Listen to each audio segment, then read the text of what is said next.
Well, for all you returners, glad to see you again. And so, for all you new folks, now you new folks may be 10 years down the road. This podcast is going to be here for a lot longer than me. So, or you. It's going to go into some AI's brain or something down the road. Some AI is going to adopt my character and my personality. I'll never die. Dead, but yet live on. Okay, so I am going to make a stir fry today. Please thumbs up, subscribe, ring the bell. That's why I'm here. Otherwise, I wouldn't even be doing this. I would just do it without the camera. Because this is what I do is these are things I'm going to do anyway. I said, oh yeah, I'll go grab that camera thing. Share my adventure with whoever's interested. I had this one person comment to me. He goes, you think nobody's ever thought about that before? I don't know. Have you ever has anybody ever thought about hitting a tennis ball before? I didn't register that kind of thought, right? Well, you think you're the only one that's ever climbed Mount Everest? Well, how do you respond to that? I don't know. Got me. So what I got here, now you just go through your life and do your thing, and the trick here I found in when I watch podcasting is, yeah, I've seen that and that and that and that. Somebody does something a little different, right? And I go, oh, but I haven't seen it done exactly that way, and I like that way. Or I go, fast forward, and I go, yeah, I would not try that way, right? I'll get to the end of this one, or I'll just click out of the YouTube, right? Click out of that one altogether. But if it's something interesting, even if it's somebody cleaning someone's yard, right? I could sit there for hours and watch this guy just power spray and mow tall weeds down, and oh my gosh, I don't know, man. I just like to watch people hard at work. I don't know. So what I got here is I got brown rice. So brown rice. So I like to use brown rice. Brown rice has a wheat germ. Oh, I don't know. That was wheat. I think I remember brown rice having wheat germ. I don't know. I forget all those things. There's so many things to remember. But so wheat germ, if you look at the values of wheat germ, it's really cool stuff. So what I did is I don't eat much meat, but now and then so when I used to have animals, I would make them their meals, and I would buy a multiple pack of chicken, and I would cut it all up, take the meat off, preserve the bones raw for the dog, and take all the clippings and stuff, put it in some water, and I boil it and make a chicken broth. So I'm using chicken broth that I cubed in my freezer. What I'll do is so once I'm done cooking the chicken down, take the chicken out, parts and all that, take the broth, let it cool down, and then put it in ice cube trays, put it in the freezer on these bigger trays, and then once they're all solid, I put them in containers marked chicken broth. And when I make a soup or a stew or something where I want some chicken broth, or maybe I only want a little chicken broth, I can just reach in and grab the amount that I want instead of grabbing a whole block when I only needed like a quarter of it or something. And so what I got in here is I've got the chicken broth. So now I'm going to add in for natural sweetener. So what I've got here is the things that I grew in my garden. So these are the things here I did not grow in my garden. I can't grow enough onions. I love onions. I eat them about as they grow. So onions. I can't grow carrots because something keeps eating all my little shoots. I don't know what burger's doing it, but. And then I got some little bit of turkey left from the holidays. I'm gonna throw that in there. And the rest of this other stuff is stuff that I grew. So I froze tomatoes during the winter, or for the winter, last year. This is pureed tomato from my grapevine. This is pureed peach from my peach tree. And just for like a chopped stew type of tomato thing from my tomato plants. And I grew some bell peppers last year. That's from last year's bell pepper. And I just now, right before I started showing you my dinner making, I just now picked these. And they are coming on so heavy. my asparagus crowns are just going asparagusy. So I'll be having a few asparagus. Now what I'm going to end up doing is I'm going to end up, because I'm getting a lot of asparagus. I can only eat so much at a time, store so much in the fridge. That they're coming on so fast, I don't want to store too much.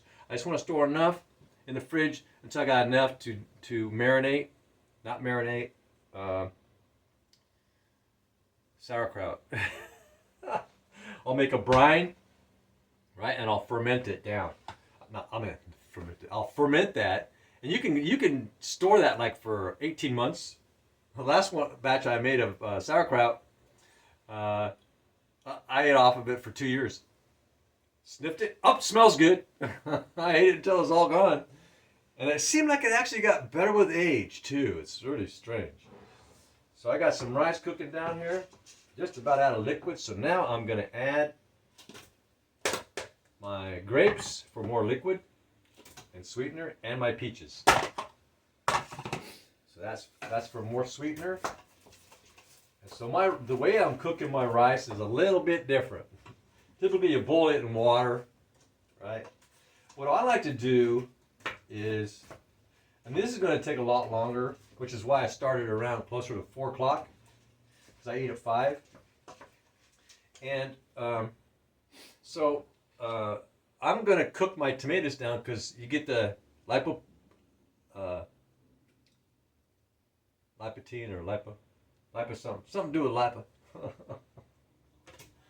Lycopene. So it's good for your body. So I'll put that in there, and that'll become liquefied. My stewed tomatoes, that'll become mostly liquefied. So this is going to take several hours for my rice to cook down. I'll go ahead and take my turkey and let it cook in there. Let it cook it separate. Get all the spices, because I just put a whole bunch of spices in there. I like a lot of spices in my stuff. So now I'm going to crank this puppy up, get it rocking and rolling.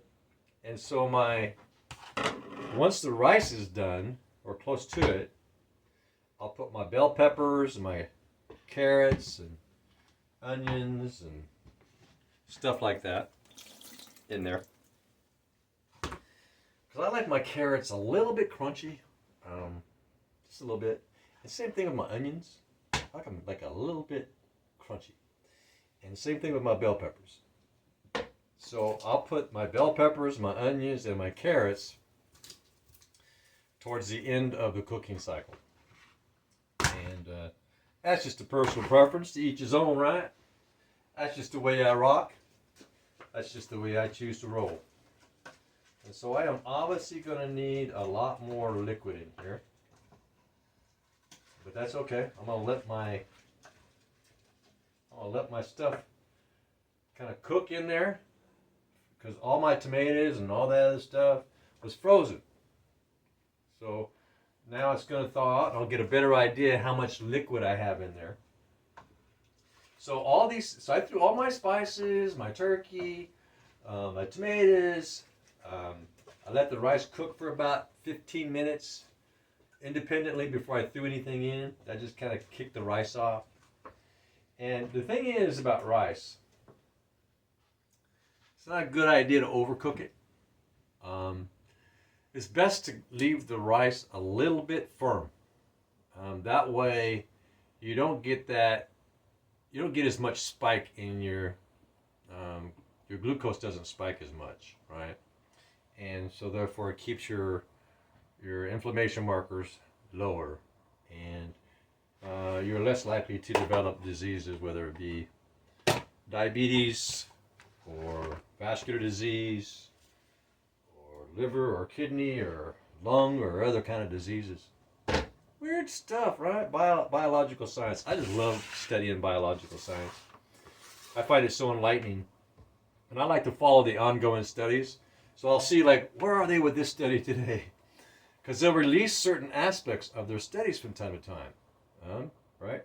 And just give me a little taste of where they're, what the trajectory is of the study is.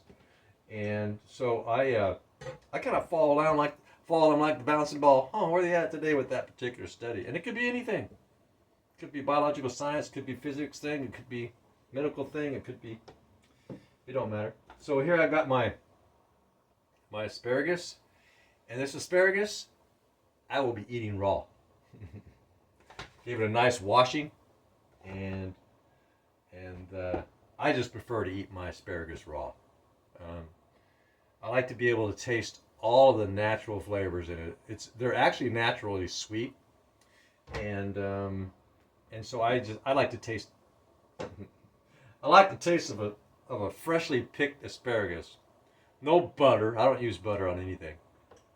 I don't use any dairy products. I don't use any stuff like that. But I will have some meats, chicken breast or turkey breast or something of that nature. I avoid the beef.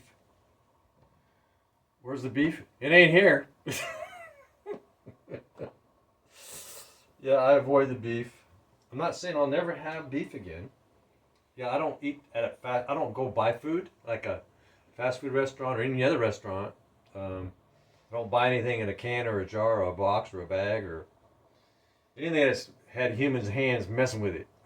Other than, right out of the field, boxed up from the field, shipped to the store, and then I buy it. And that's the food that I eat. Now, I'm not going to say that I've never had a potato chip in the last 5 years, because that would be deception. I'm a very honest person. I get things wrong from time to time, and I misspeak from time to time, but it's not intentional, right? I have what's called dyslexia and ADHD, and so sometimes my brain doesn't fire right on time, right? But who in the hell does anyway? Mine just fires a little less on time, not by much. And so that is going to be the starting of this dinner. And so it's starting to liquefy pretty good in there. And so once those frozen little tomatoes thaw out, they'll release the little water packs and their little natural sugars and start giving me some lipotine. Yeah. You know that lipo stuff. Yeah. Really healthy. Lipo. I said it a minute ago, didn't I? Mm-hmm. And so, the more you cook tomatoes down, the more lycopene gets released from the tomato, from the skins and the whole tomato as a whole. So, yeah, I mean, if you cook tomatoes down to a paste, you got some condensed lycopene right there. That is like, put that stuff in a pill. So it is lycopene. So, oh, this is starting to smell so. Now, all those spices I put in there. Okay, so I'm going to let this cook for about an hour and a half or so. It looks like the liquid is really starting to get where I want it to get. And as the rice expands and absorbs all that liquid, I think I'm going to leave the lid on. Because I want all that smell to be trapped. I'm going to trap it. Okay, I'm going to pause you here until I'm ready to assemble my dinner. And show you what it looks like at the end. Please subscribe, thumbs up, ring the bell. That's why I'm here. That's why I'm here. For you to subscribe, ring the bell, thumbs up. And you know when I don't like something, when I'm watching a podcast, I don't like something, or I don't care for it, or I'm not interested, or I want to see what the end is. Hey man, I fast forward. Not once have I ever commented, and I've watched tens of thousands of hours of YouTube. Not once have I ever commented to anybody about anything. Not once. Why would I care? For me, it's about gleaning what I can from whatever I'm witnessing, whatever I'm watching and hearing. For me, it's about gleaning something. If I don't feel like I'm gleaning something, or I'm just not interested, or maybe I want to be entertained somehow. I'm not being entertained in some way or another. I'll either fast forward through where I think what they're trying to get to, or I'll click onto something else, or just go work out, do something totally different, clean my room, or something, right? So yeah, I think leaving comments is nice, if they're nice, right? If I wanted to be nice to someone and show my appreciation about what they taught me or showed me or I gleaned from them, I would leave them a nice comment. You know, Hitler, he didn't have much good to say to people, and neither did Mussolini, neither did Lenin. You know, yeah, they didn't have much good to say about people unless people were doing what they wanted, when they wanted, the way they wanted, right? So if I don't have anything good to say about somebody or something like that, I'll say nothing at all. I'll say nothing at all. And that's the right thing to do, in my opinion. If you ain't got something good to say, don't say nothing at all. that's just my opinion. I mean, who is it that would send someone a negative comment? And why? Why? Were they abused when they were children?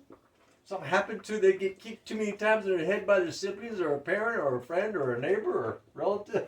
Like, why do they want to be mean to somebody?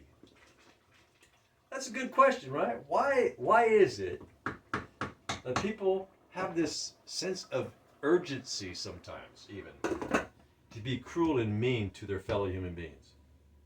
What is that? It's a cultural thing. It's bred into us in our culture to be cruel and mean to our fellow human being. Not to respect them, not to appreciate them, not to care for them, not to protect them, but to hurt them. Same thing like chimps. Chimps have the same problem.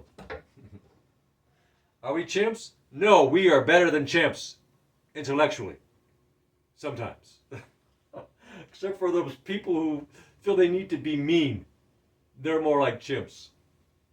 I want to hurt somebody. Let's watch these chimps. They actually get that going. And everything's calm in the tribe, you know.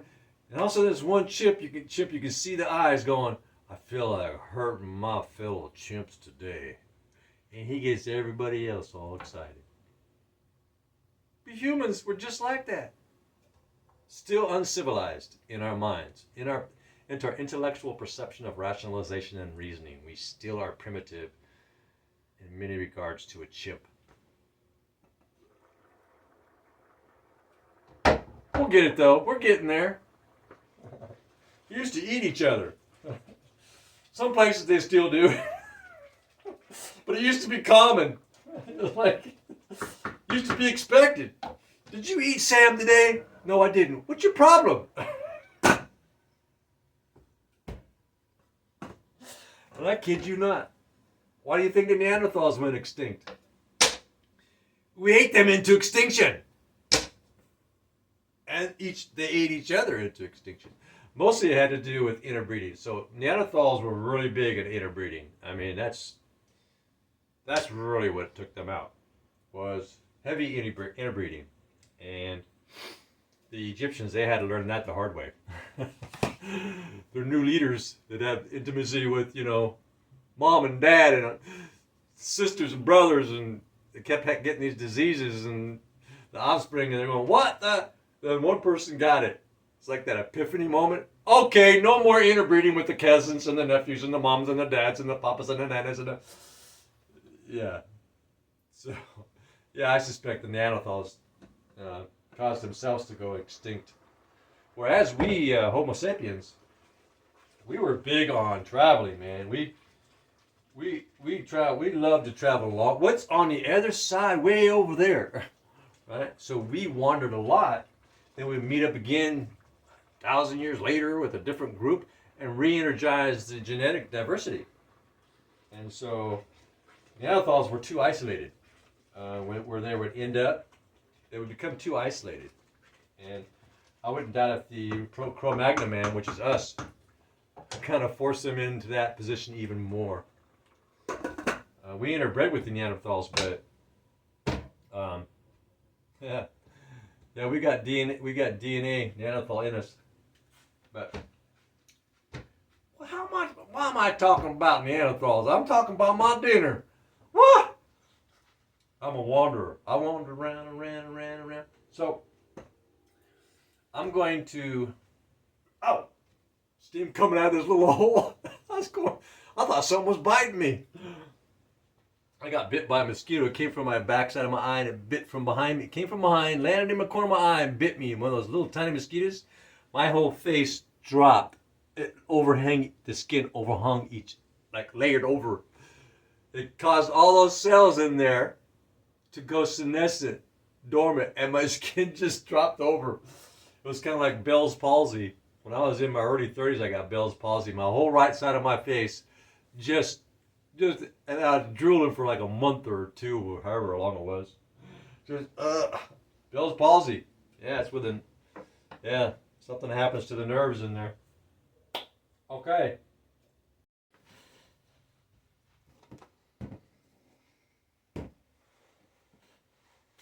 Okay, now I'm going to put together my ensemble. What I have here is a bunch of big batch of rice. Now this is going to go into the freezer. It'll be ready to go for the next, I don't know, probably 10 meals, right? I make a big batch and I cook it down, and it's going to feed me for a long time. So what I call this kind of a stuff here is called my bass. It's all about the bass, it's all about the bass player. So what I chose to do here was take my onions and my bell peppers, and I chopped them up and just lightly sauteed them in some olive oil with one cube of grape. I put the grape cube in right at the end because I want to preserve as much of those polyphenols as possible. Okay, so I'm just going to dump some of this stuff right on there. My base. It's got all kinds of stuff in here. Can't see it very well, but there's a lot of garden stuff in there. Really healthy stuff. And so I just kind of sprinkle that out like that. And then I'll just take some of this and just kind of sprinkle that on top as well. Just as much as I want. Whatever makes me feel a certain way. Feelings are nothing but feelings. And kind of like that. And then I'll take some raspberries from last year. Running low on those, but the raspberries are getting ready to come on. This is all the raspberries I got left. They were pretty big last year. I got some honkers.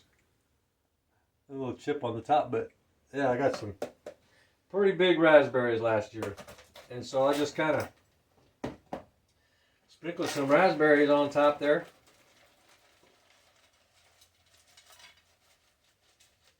Just kind of like that. And then I'll take some unmolested almond flakes from the field. They chop them up right there at the farm. Roast them and chop them up. I don't like my food messed with. So just sprinkle in a few almonds on that, along with all the other stuff. And let's see, make her so pretty. Oh yeah, can't forget the other stuff. Yeah, I just picked these today, and so what I'm gonna do is I don't like to cook my freshly picked asparagus. I like my asparagus fresh. Eat it right from the field, you know. And so I'm just gonna have probably Probably 4 of these. Asparagus, well, maybe 5, I don't know. So there is my dinner for tonight.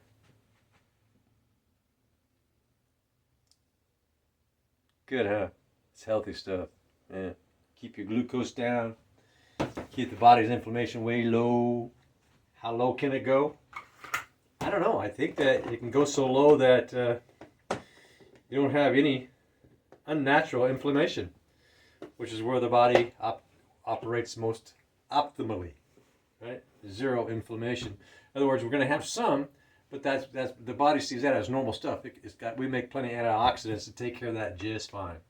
And so when we spike our glucose too much, we produce too many toxins, and then we get ourselves into a little bit of trouble. Next thing you know, we're keeping that kind of behavior up, and we're going to the doctor. The doctor says, you know what? You need this medication or that medication. Actually, you need 12. I've been there, I know. It's accumulative. So, there you go. Subscribe, thumbs up, ring the bell. Help me grow to be a big, strong boy like Pinocchio. Right? And that's it. Good day. Bye now.